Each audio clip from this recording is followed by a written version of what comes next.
want to speak to you today about God's weapon in the hands of God's man. Not God's woman.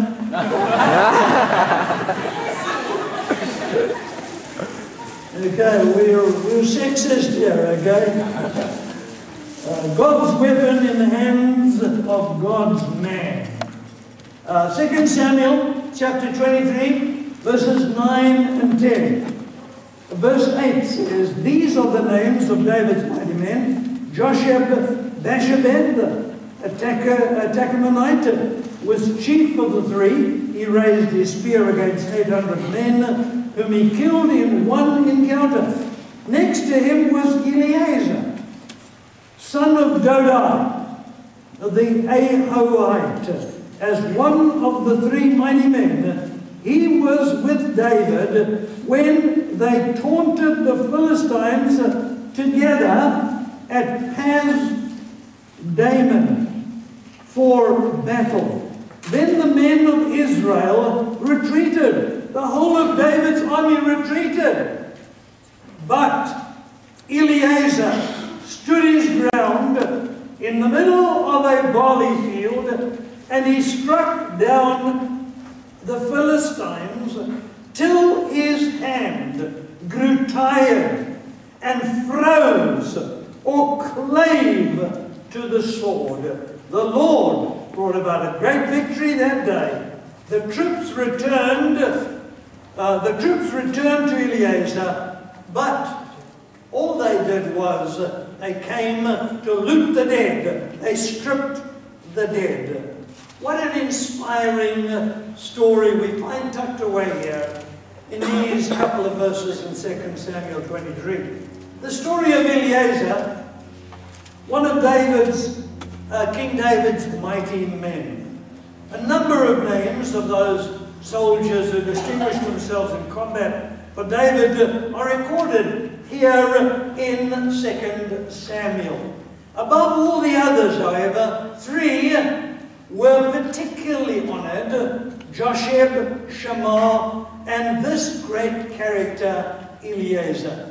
He's particularly remembered for his heroic deeds in a battle with the Philistines in 1 Chronicles chapter 11, verses 12 to 14. It says, next to him was Eleazar, son of Dodai the Ahohite, one of the three mighty men. He was with David at Pas-Dammim when the Philistines gathered there for battle, at a place where there was a field full of barley. The troops fled from the Philistines, but they took their stand. But Eleazar and David took their stand in the middle of the field.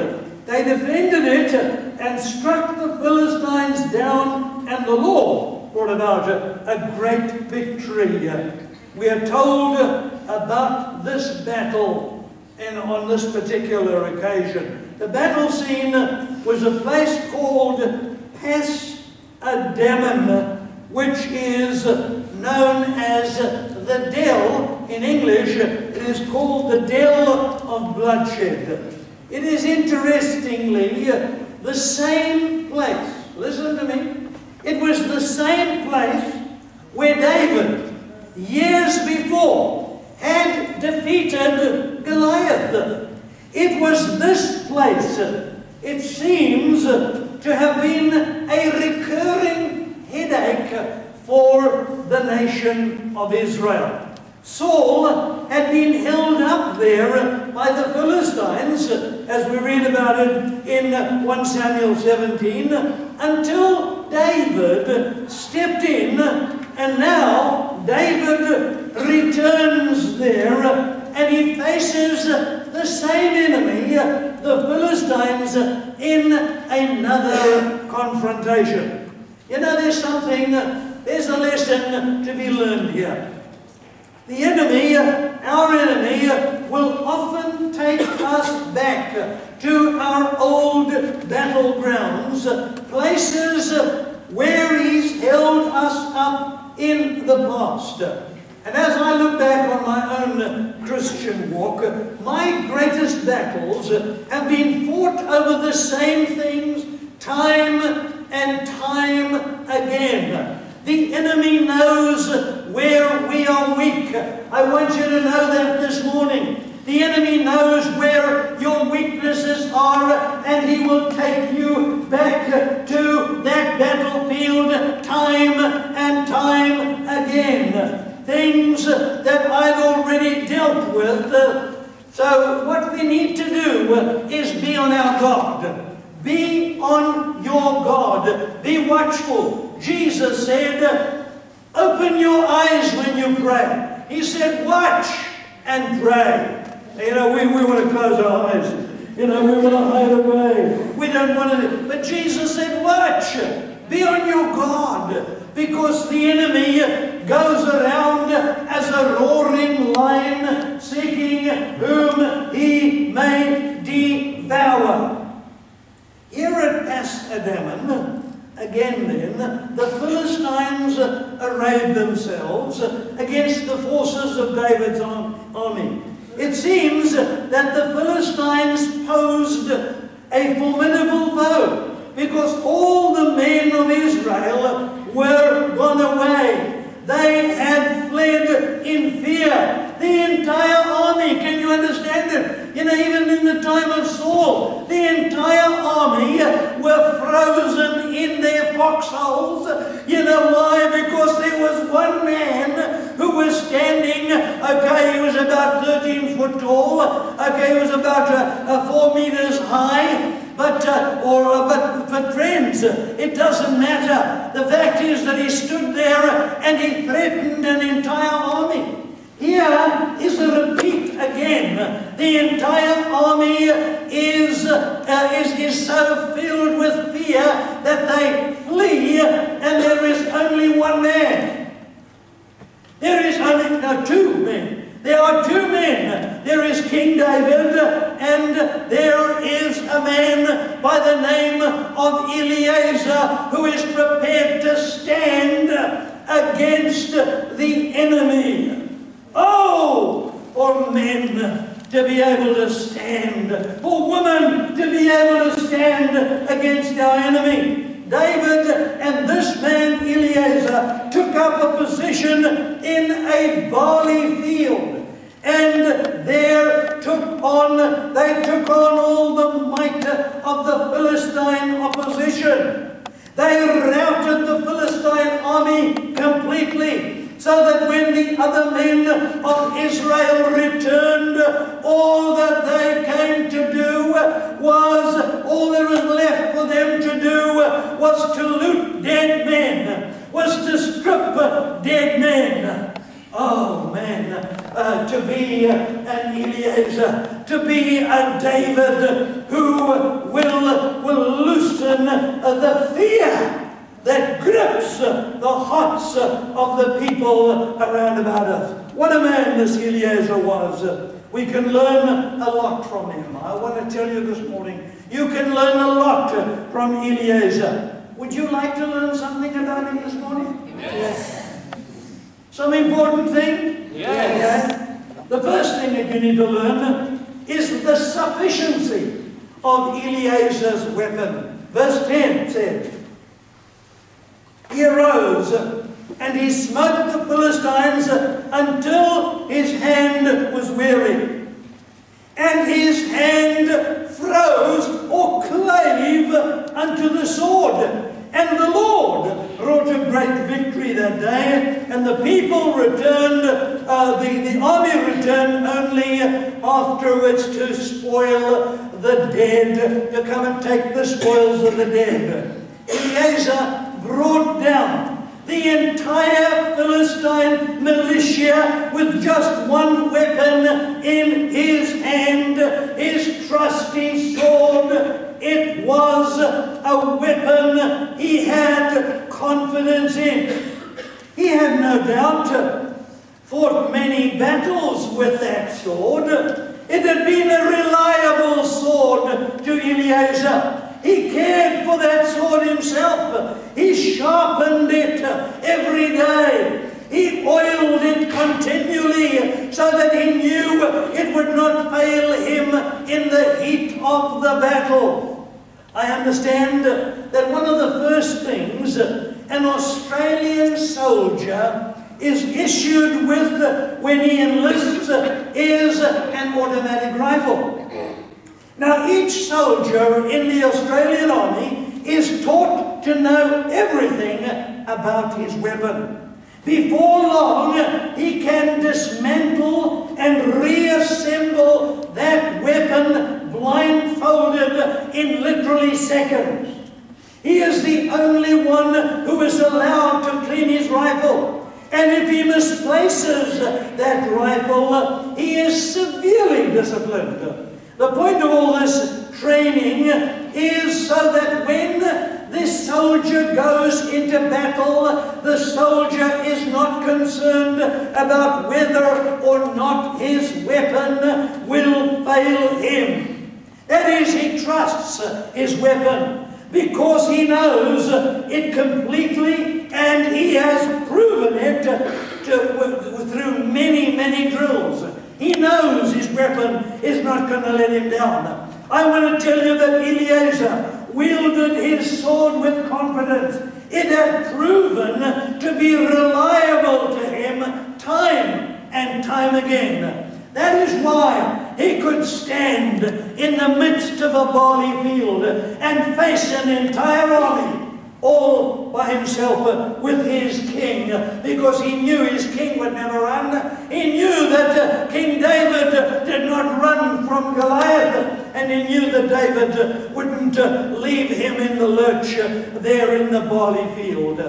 You see, the sufficiency of Eliezer's weapon, secondly, is that it was a weapon he was familiar with. Eliezer, by constant use, had mastered that sword.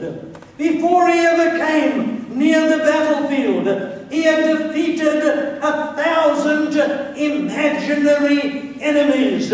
He had practiced with it for hours on end. He would sit there and he would stand and he would smite down trees. He would smite down 1,000 imaginary enemies. He knew exactly how to wield that sword, because you see, he had practiced with it. He was familiar with the feel of its weight. He knew what it could cut through and how much force he needed to swing it with. He knew how to use it both defensively and offensively. He was totally at home using this sword. He was so familiar with it, in fact, that it became just like an extension of his own arm. He knew that at the point of his fingers, there was an extension, and it was the sword. Hallelujah. Amen. Eliezer's sword provides us with a picture of the weapon that God has placed in our hands as Christians. In Ephesians 6:17, we are told to take up the sword of the Spirit, which is the Word of God. Amen. And here is our Excalibur. Amen. I want you to know that this is your Excalibur, man. This is the sword of the Lord. And that is why it is eternal. It is unchanging. It is the unchanging revelation of the living God. It is the Scriptures. It is the Bible. The question is, do you and I know our weapon? Do you know it? Do you know it?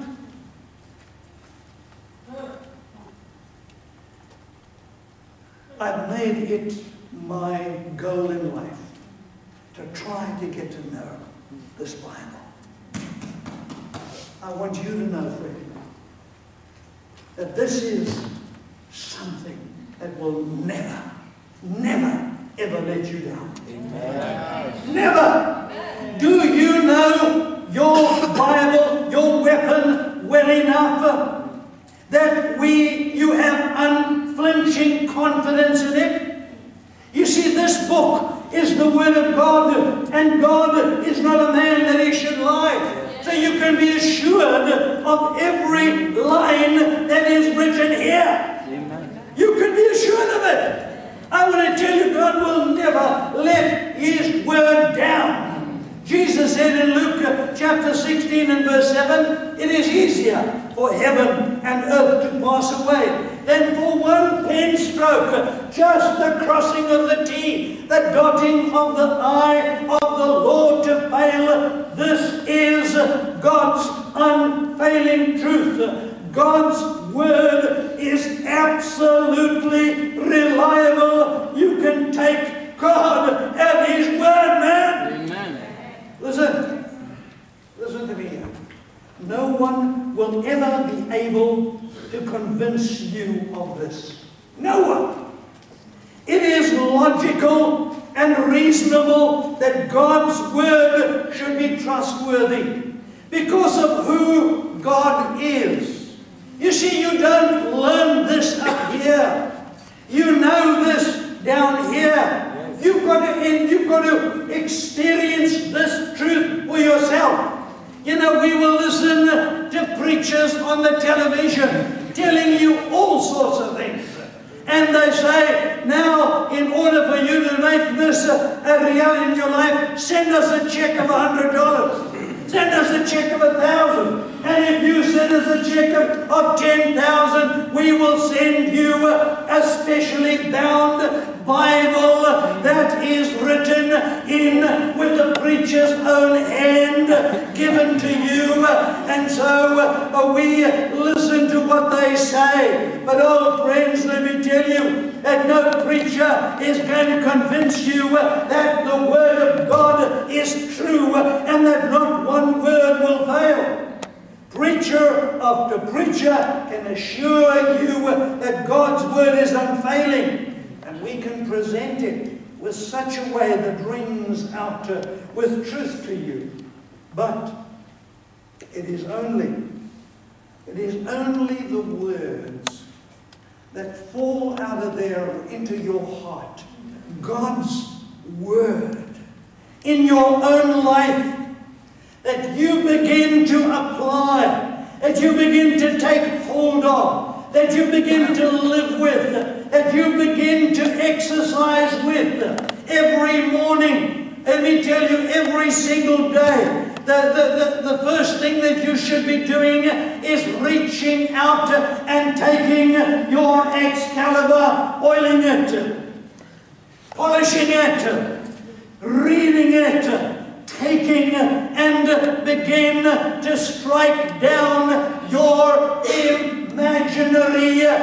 imaginary enemies with this Word of the Lord. Because I want to tell you that God never fails. He never fails to keep one promise. Amen. Never. God's Word is always true and faithful. His Word is there. You will know once you begin to exercise, once you begin to read, once you begin to memorize, once you begin to become one with the sword like Eliezer was. He became one with his sword. His sword became one with him. As you become one with the Word of God, and the Word of God is so deeply embedded in you, then you will know that you will have unflinching confidence in the weapon that is in your hands. Begin to take God at His Word. Start believing what God says here. You know, when God says that my God shall supply all your needs according to His riches in glory by Christ Jesus. Take God at His Word. Begin to trust Him. Begin to trust Him. Don't go and ask this one to give you to give you something and that one. Begin to trust God. Get on your face. Begin to take God at His Word and begin to apply it. Then you will know that God will never, ever let you down. Are you familiar enough with your weapon? There is an answer in the Word of God for every situation you will ever face. But if we haven't spent time in the Word, we won't know those answers when we need them. Solid food is for the mature, who by constant use have trained themselves to distinguish good from evil. Hebrews 5 and verse 14. The sword of the Lord.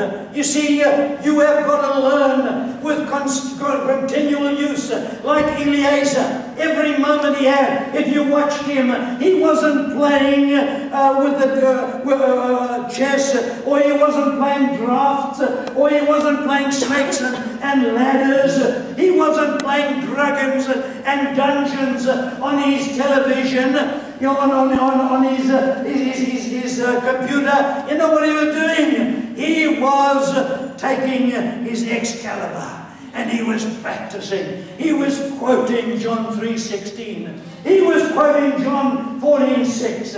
He was quoting Romans 12, 1 and 2. He was quoting 2 Corinthians 10 and verse 4. You see, he was quoting, he was continually just using that Excalibur, that sword, the sword of the Lord. Eliezer's sword was sufficient for the battle. But for him to be effective with it, he needed to have confidence in it and to be totally familiar with it. The Word of God is sufficient for every battle we ever have to fight. How well do you know your weapon? I know you're going to tell me, you see, Pastor, I've got a family. Pastor, you know, I'm very busy. I've got a lot of work. I've got lots of studying to do. You know, Pastor, I don't have much time. And you know, the thing is that, you know, when I do have a little bit of spare time, I just want to relax a little bit. Friends, let me tell you something. You can find every excuse in the book to not get into this Word. But I want to tell you that you will live a defeated life. You will never come and be an Eliezer. You will never be a David. You'll never be a conqueror. You'll never be one of God's mighty men and women until you come to the place where you understand that it's your sufficiency lies only in your God, in what God has said. You need to know that the Word of God is sufficient for every battle. Secondly, we see the second lesson we learned this morning is the stubbornness. The stubbornness of Eliezer's grip. Verse 10 says, his hand froze, clave unto his Excalibur. His sword. Oh, I like that. Eliezer's hand clave to the sword, despite the fact that the situation seemed helpless. The men of Israel then, the whole army had run away and they were gone. The other said, Eliezer, man, why don't you run as well? What's the point? You can't face the whole horde of the Philistines alone. Don't you know? Have you not heard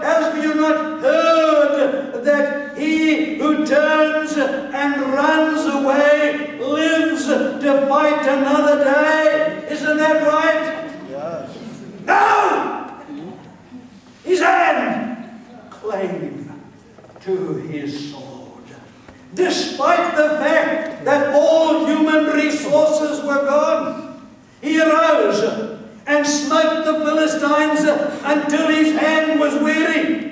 He was exhausted. All his human strength was drained. Did he give up?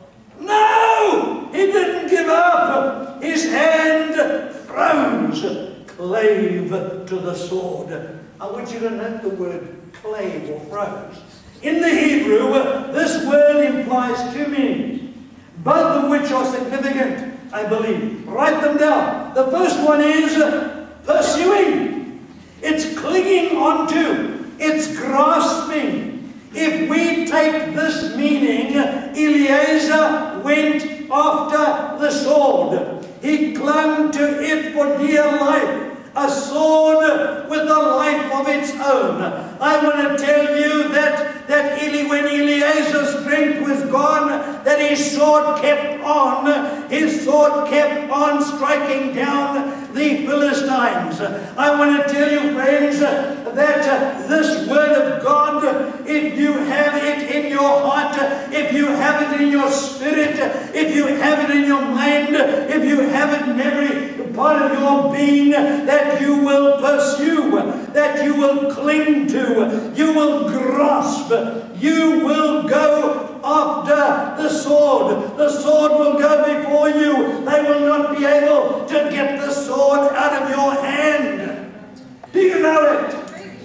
The second, how many have ever been in situations where these things, nothing has been left, just to cling to God's word?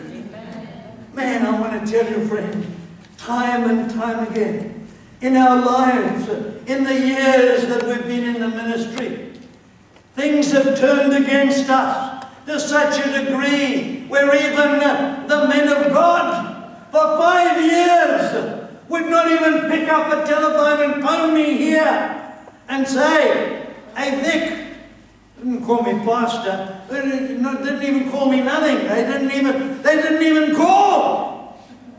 Left to my own. You know why? Because I was clinging to the Word of God. I was standing on the Word of God. I took a decision. I stood upon God's Word. And I want to tell you, I look around today and I see that we have over 16 different nations that are worshipping God in this church. You know why? Because years ago, in 1964, God told me that nations that do not know you, neither do you know them, shall come unto you, and they shall hear the word of the Lord that is proclaimed from your mouth. Amen. God gave me that word.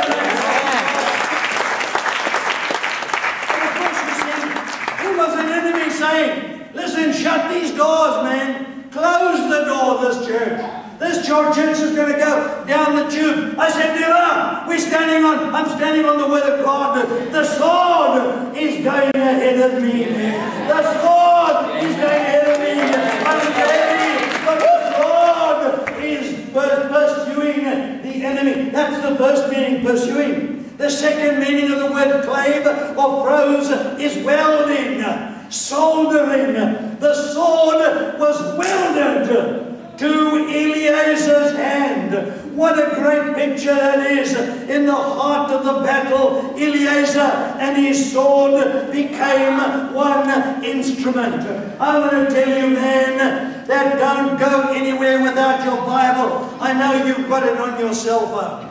I know you've got the Bible on your computer. How often do you read it? Oh man, this is still the best one. Let me tell you, this is still the best one. The bigger they are, the harder they fall. You don't even have to shout out. You can just take one of these and just throw it. Just jump, throw the word of God on him, and the demons will get out.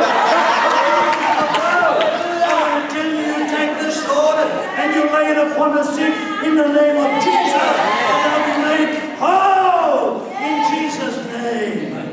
Oh, hallelujah. Man, we need to have the sword welded, soldered, welded into our being. Here's a vital principle that we need to get hold of. Becoming identified with the Word of God. The next step along from clinging to your weapon is to actually become one with it. When you spend time soaking in the Word of God, I'm almost through, folks. When you spend time soaking, man, just soaking, just reading it until you see you become one with the Word, and the Word becomes one with you. You know what happens? God's ways, God's promises begin to just come and refresh your mind. When you speak, your words are permeated with the truth of God, because it's living inside of you.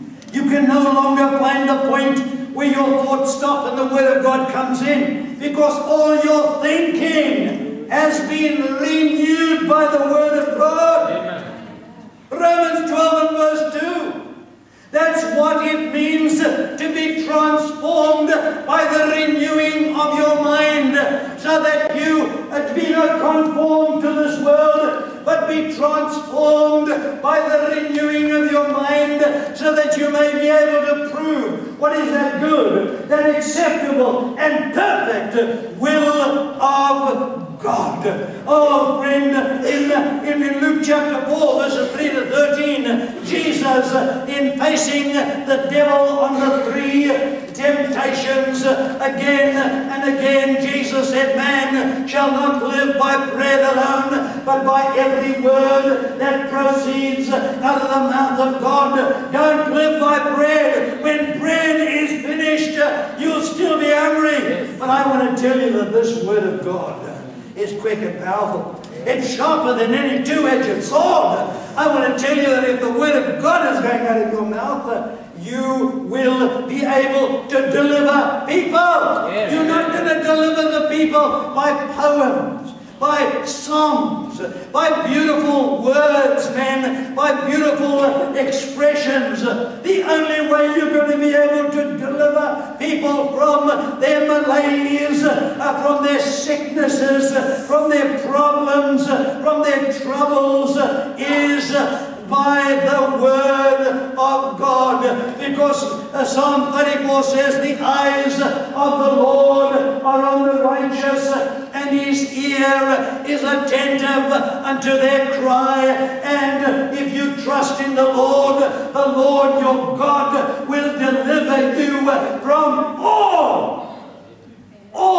Read Psalm 34 and you'll see that 5 times God promises. Psalm 34 says 5 times God will deliver you from all your troubles, your problems, your sicknesses, your persecutions, whatever. 5 is the number of grace.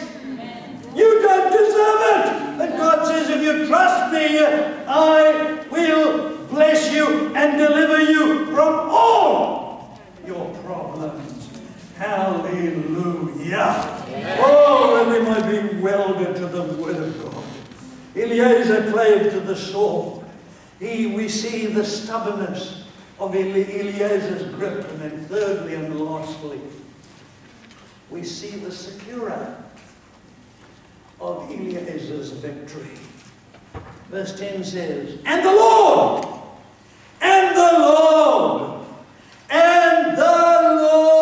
wrought a great victory that day.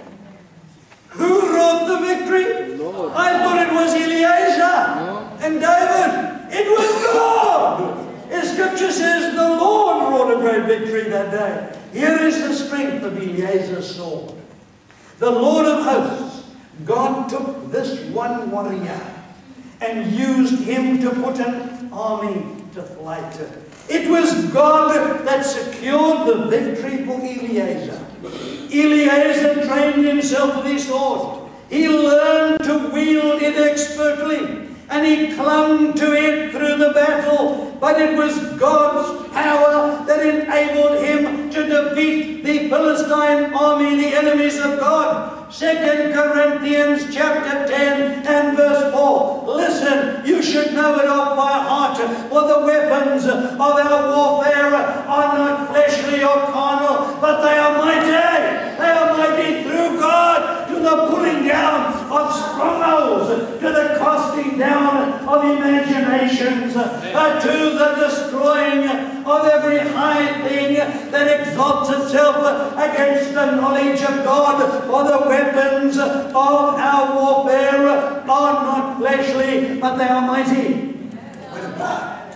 The Word of God, man. You need to know the Bible. You need to know the Word of God, because the Bible is the Word of God. Amen. I want you to know that, please, men. We don't pussyfoot around here and say, oh yes, no, oh we honour this book and we honour that book. There's only one book that we lift up. There's only one book that matters in this church, and it is the Word of God. It's the Bible. And it goes out of the mouth of God. It should go out of our mouth. You see, when we speak to one another, we should stop speaking a lot of rubbish. Oh, my sister. You know, because this is one thing that absolutely grates me about Facebook. I still read it. But you know, that people will go onto Facebook and say, oh, you know, I felt like eating my children this morning. Now that may sound wonderful. You know, but some of the drivel that people put on Facebook, use Facebook to get the Word of God out there. Yeah. I put a word out on Facebook this morning. Another minister in Joburg wrote back. Guy that I know very well, Mike Roscoe. Letitia and myself know Mike and Bridget very well. They were ministers of working under us here in the Eastern Cape. They're in Johannesburg. Mike wrote back and he said, oh Vic, I just want you to know that I love your postings of the Word of God. You see, you know, it's the Word of God. You know, people want to hear the Word. Use Facebook, not just to put a lot of drivel on there. Now I know, because it's you. I've got other ideas about Facebook. You say, well, it's just a social networking thing. But use it, man. Use it. Yeah. Put the Word of God on it. Do you know what the name of Eliezer means? How many of you know what the name Eliezer means? God is my helper. Hallelujah. Hallelujah! Amen. How appropriate. God indeed helped him to overthrow the enemies of Israel. God was the securer of Eliezer's victory. God's weapon in the hand of God's man or woman is a formidable thing. Because first of all, the Word is sufficient for every situation you or I will ever face. But we need to know it, to have confidence in it, and be familiar with it. Secondly, we need to help people to stand and to be stubborn like Eliezer, and to hold on to the Word of God, to cling to it alone as our resource. And thirdly, we can be confident that we will honor the Word, because the law is able to secure the victory for us. No matter what the odds, the victory is mine when the battle is the Lord's. Now here comes the appeal. I've given you the load, okay, and I've rushed through it this morning because I have been honest because of time. But here's the appeal. And I want you to listen very carefully. And I want you to know that this is my heart for this church. The first appeal is, do you want our church to be filled with faith? Yes. I think about it? Yes. How does faith come? Hearing the word of Christ. It comes by hearing the Word of God. Romans 10:17.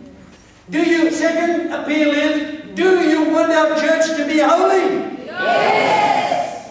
Filled with holy people? Yes. Oh, no, you don't want them to be filled. You want the church to be filled with holy people? Yes. Not people walking around, oh, I'm more holier than thou. They're walking around with long robes and long faces. That's not holy. Holy people are happy people. They're people that are rejoicing. Jesus said, sanctify them by thy truth. Thy word is truth. Ephesians 5:26 says that Jesus gave himself up for the church that he might sanctify and cleanse the church with the washing of water by the word. We're not going to be washed and holy any other way. It's by the word of the Lord. Thirdly, do you want our our church to be filled with the power of God. Yes.